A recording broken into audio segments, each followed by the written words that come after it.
Lisa Crilley Mallis, your time strategy visionary and owner of SystemSavvy Consulting. I love to talk about delegating.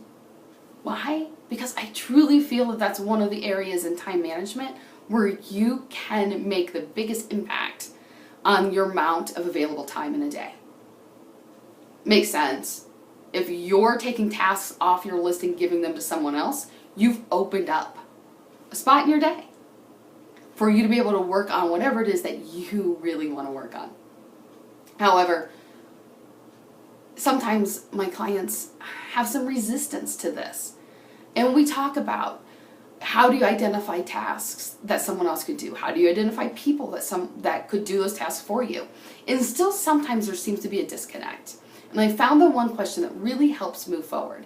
That if you're in that same boat where you're finding a disconnect, you know you should delegate it, but you're still holding on, is to ask yourself, why am I still doing this task?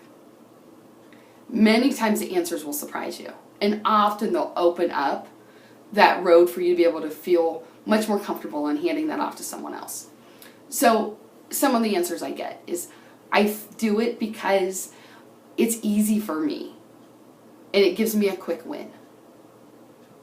Other clients will say, I do it because I like to get back in the trenches. And this gets me back into the trenches. Sometimes a client will just feel like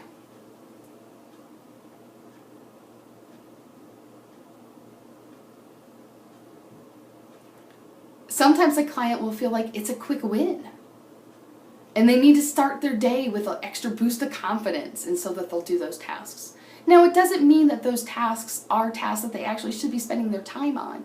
But once you can identify what it is that's keeping you holding on to it, you can then determine how to let it go.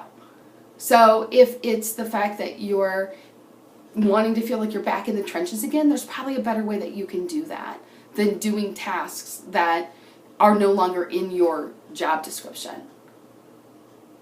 Or if you're feeling like you need a quick win, maybe there are tasks on your list that you can break down into smaller segments, things that only you can do, but in smaller chunks, so that you can have that quick win. If it's a stress reliever for you because it's something you're really good at and you know that it gives you that sense of accomplishment, delegate that out, but find another way to reduce your stress. Or if you feel you really still have to hold on to it, but at least own it and claim it and know why you're holding on to that task. Every day can be productive, rewarding, and fun. Truly, it can be.